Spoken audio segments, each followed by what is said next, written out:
तो दोस्तों आज हम बात करने वाले हैं 1 रुपए के 1985 एच मिंट मार्क वाले 1 रुपीज।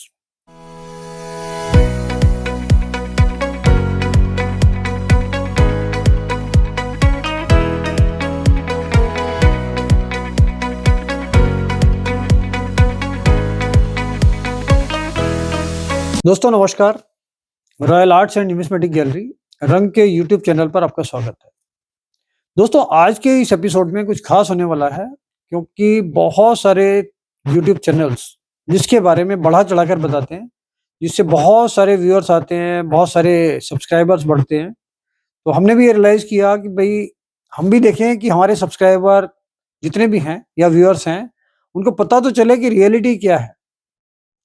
तो दोस्तों आज हम बात करने वाले हैं 1 रुपए के 1985 एच मिंट मार्क वाले 1 रुपीज। क्योंकि ऐसा नहीं है कि हमें इंटरेस्ट है सब्सक्राइबर बढ़ाने का या व्यूअर्स बढ़ाने का। मेन सबसे बड़ी बात ये आती है कि कोई भी चैनल अगर 1985 एच मिंट मार्क वाले बता रहा है, तो उसकी वजह से हमारे ऑफिस में आने वाले लोगों की क्वांटिटी बहुत बढ़ जाती है। कि जैसे ये एपिसोड आते हैं किसी के पास से भी, तो उसके बाद हमारे यहाँ अगर मान लो 20 से 25 लोग आ रहे हैं, तो 50 से 60 हो जाते हैं और सब लोग वही चीजें लेकर आते हैं। कुछ लोगों का कहना ये है कि भाई आप इसके बारे में कभी खुल के बताते नहीं हो, इसलिए हम आते हैं। और दूसरा चैनल ये बता रहा है कि एच मिंट मार्क महंगा है। कुछ एपिसोड्स में हमने पहले भी बताया है कि 1985 एच मिंट मार्क की वैल्यू नहीं होती। तो इस बार हमने खास तौर से उसी के ऊपर ये एपिसोड बना रहे हैं कि 1985 का एच मिंट मार्क ये फॉरेन मिंट होती है। और जब गवर्नमेंट के पास अपना रेगुलर वर्क बहुत ज्यादा होता है उस टाइम पे, या उनके पास ऐसी सोर्सिंग उस समय नहीं होती कि वो उतनी क्वांटिटी निकाल पाए, तो फॉरेन मिंट से हमारे काफी सिक्के बनकर आए हैं। गवर्नमेंट ऑफ इंडिया ने बाहर से बनवाए हैं। तो ये नॉर्मली क्या होता है कि जितने भी सिक्के फॉरेन मिंट से बनकर आते हैं, बहुत बड़ी क्वांटिटी में आते हैं। और इतनी ज्यादा क्वांटिटी होती है कि हर आदमी के पास सर्कुलेशन में सबसे पहले वही कॉइन आएगा। इसमें सिर्फ 1 रुपए का एच मिंट मार्क नहीं है। 1985 का 25 पैसे, 50 पैसे, 1 रुपया। अब मानकर चलिए कि अगर कोई भी 50 कॉइन या 100 कॉइन सर्कुलेशन में होंगे, तो उसमें से 10 कॉइन 1985 के होंगे, जो फॉरेन मिंट के ही आते हैं ज्यादातर। तो 25 पैसे में, 50 पैसे में, 1 रुपए में 1985 फॉरेन मिंट के जितने भी कॉइन बने हैं, वो इतनी बड़ी क्वांटिटी बनी है कि कभी भी किसी ने उसको वेटेज ही नहीं दी। आप मानकर चलिए कि अगर किसी को कलेक्शन करना हो, तो वो फेस वैल्यू पर भी इजीली मिल जाएगा। तो उसमें कभी भी कोई भी प्रीमियम है ही नहीं, आप ये मानकर चलिए। और इस बात का फायदा उठाकर कुछ जो चीटिंग फ्रॉड वाले लोग हैं, वो 1985 एच मिंट मार्क, 786 वाले एंडिंग वाले नोट, इसके साथ साथ इंदिरा नेहरू का 5 रुपए का सिक्का, जिसकी वैल्यू टोटल मिला के 20, 25, 30 रुपए तक होती है। जो इंदिरा गांधी का और नेहरू का 5 रुपए का बड़ा कॉइन आता है, उसकी वैल्यू पहले 20 रुपए तक थी, अब वो 30 रुपए तक पहुंच गई है। तो वो भी सबसे कॉमन कॉइन है। और इसके साथ साथ कुछ और चीजें आती हैं। इंदिरा गांधी की अठन्नी 50 पैसे बहुत कॉमन है। नेहरू का 1 रुपए का सिक्का 1989 का। और कुछ लोग हमारे पास आते हैं कि भाई महात्मा गांधी जी का कॉइन है, इसमें 1869 से 1948 तक है। तो ये सिक्का जो है वो 1869 में बना हुआ है। फिर उन्हें बताना पड़ता है कि भाई ये सिक्के जो हैं उनकी याद में बनाए गए थे, कि जो उनका जन्म था वो 1869 में था और महात्मा गांधी जी की जो डेथ हुई थी वो 1948 में हुई थी। तो वो सिक्के जो बने हैं वो बाद में बने। तो वो लगभग 1969 के आसपास बने हैं वो सिक्के। तो ऐसी बहुत सारी चीजें, जितने भी कमोमेरेटिव कॉइन होते हैं उसमें वो पीरियड मेंशन होता है कि वो जो महापुरुष रहे हैं उनका वो पीरियड था। तो इससे लोग कंफ्यूज होकर कहते हैं कि भाई हमारे पास 100 साल पुराने सिक्के हैं, 200 साल पुराने सिक्के हैं। आजादी को मिले हिंदुस्तान को टोटल मिला के लगभग 75 साल हुए हैं। और 75 साल से पहले ब्रिटिश कॉइन आते थे। तो वो इंडिया के, रिपब्लिक इंडिया के कॉइन जो हैं वो 100 साल पुराने कैसे हो सकते हैं, ये सोचना चाहिए।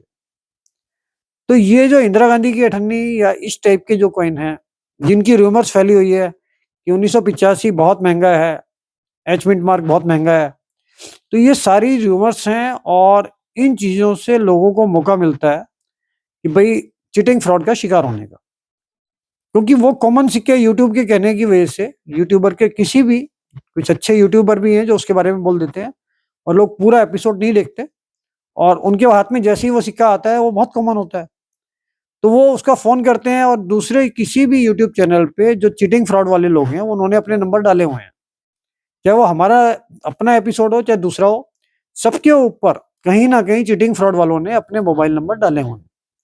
तो जैसे ही आप उनसे कांटेक्ट करते हैं वो उसकी वैल्यू बताते हैं 10 लाख, 20 लाख, 30 लाख, और वो हमारे बोलते ही उस चीज का लोग शिकार हो जाते हैं कि भाई वो यूट्यूब वाले का अपना नंबर है और वो 20 लाख, 30 लाख बता रहा है, तो 1000 रुपए इनको डाल दो, चाहे वो रजिस्ट्रेशन के नाम पे हो चाहे वो किसी भी वजह से हो। तो इस बात का फायदा चीटिंग फ्रॉड वाले उठाते हैं और उन चीजों से लोग बहुत ज्यादा से ज्यादा लोग चीटिंग फ्रॉड का शिकार होते हैं। तो आप मानकर चलिए कि 1985 एच मिंट मार्क की कभी कोई वैल्यू नहीं थी, ना आज है। और दूसरी बात कि अगर मान लो कोई भी कॉइन ओएमएस आता है, क्योंकि ओएमएस की डेफिनेशन भी बहुत सारे लोगों ने बताई है, वो ओएमएस जो है या तो इंटेंशनली बनते थे या बहुत कम आते थे, या कुछ कभी ऐसा भी हुआ है कि मेटेलिक वेरिएशन रहा है कि जैसे कुछ कॉइन्स 2 रुपए में वो मैग्नेटिक प्रॉपर्टी आती है, उसमें मैग्नेटिक कॉइन्स आते हैं, उसमें निकल के कंटेंट होते हैं जिसकी वजह से वो मैग्नेटिक कॉइन्स कहलाते हैं। तो वो भी उसको लोग ओएमएस कहते हैं, और ओएमएस है भी क्योंकि उसमें निकल की क्वांटिटी कुछ इंट्रोड्यूस हो जाती है उसकी वजह से। तो ऐसी चीजें कभी भी बहुत ज्यादा वैल्यूबल नहीं होती, और अगर हम ये बोल दें कि भाई वो कॉइन रेयर है, दूसरे मेटल में आ गया, लेकिन उसकी वजह से लाखों लोग उसको सर्च करना शुरू कर देते हैं। जैसे मैंने पिछले भी एपिसोड में बताया था कि 1983 हैदराबाद ढूंढना नहीं चाहिए, वो नहीं मिलेगा। इसी तरीके से कुछ कॉइन ऐसे हैं जो लोग ढूंढ रहे हैं और वो बने ही नहीं है या इतनी कम क्वांटिटी में बने हैं, लेकिन उसकी वजह से लोग चीटिंग फ्रॉड का शिकार बहुत ज्यादा हो रहे हैं। तो इस डायरेक्शन में बिल्कुल मत जाओ। 1985 एचमेंट मार्क की कोई वैल्यू नहीं है और आपको किसी भी तरीके से इसको ढूंढना नहीं है। ढूंढना क्या, आपको बहुत इजीली मिल जाएगा। तो इसकी वजह से जो चीटिंग फ्रॉड बंद हो रहा है उसका शिकार ना हो।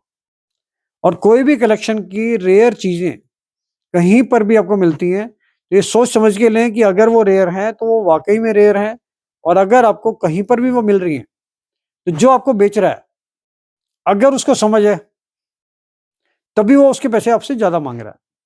अगर उसको समझ नहीं है तो वो आपको नॉर्मल रेट में देगा, 2 रुपए से 5 रुपए, 10 रुपए, 20 रुपए में। जब उसके वो 1000 रुपए, 500 रुपए, 1500 या 5000 मांग रहा है तो इसका मतलब है उसको कुछ ना कुछ समझ है, जब भी आपसे मांग रहा है वो। और अगर उसको समझ है तो आपको 20,000 वाला सिक्का 1000, 2000 या 5000 में क्यों देगा? इसका मतलब कहीं ना कहीं वो आपको शिकार बनाना चाहता है। तो बहुत सारे लोग हमारे पास आते हैं कि जो ये सोचकर आते हैं कि भाई हमने ये क्रॉप साइंस का सिक्का जो है 5000 में ले लिया, तो आप ये मत सोचो कि वो ओरिजिनल होगा। उस बात के बहुत ज्यादा चांस है कि वो नकली होगा। तो कोई भी कलेक्शन अगर आप करना चाहते हैं तो इसके लिए ज्यादा समझदारी, ज्यादा सावधानी जरूरी है, और नकली और फ्रॉड और इन चीजों से बचकर चलना बहुत जरूरी है। तो मैं यही कहूँगा बार बार कि जैसे 1985 एचमेंट मार्क है, एंडिंग 786 वाले नोट हैं, फैंसी नंबर हैं जो रनिंग कंडीशन के हैं, और 500 के नोट जैसे सेमी फैंसी होते हैं वो ले आते हैं, उसमें 3 टाइम्स 1 1 है या 4 टाइम्स 6 6 है। उस टाइप के फैंसी नोट भी हमारे पास बिल्कुल नहीं चलते, और हमारे पास ही नहीं, इंडिया में कहीं पर भी नहीं चलते। और आप रनिंग कंडीशन में इन फैंसी और सेमी फैंसी नंबर के कलेक्शन को मत कीजिए, उसका कोई फायदा नहीं है। तो आगे अगले एपिसोड में और आपको जानकारी देंगे, के लिए थैंक यू। दोस्तों, जो भी रंग के साथ कोई भी किसी भी तरीके की कॉइन्स और नोट्स की परचेजिंग करना चाहते हैं वो इस गूगल फॉर्म को फिलअप कर दें।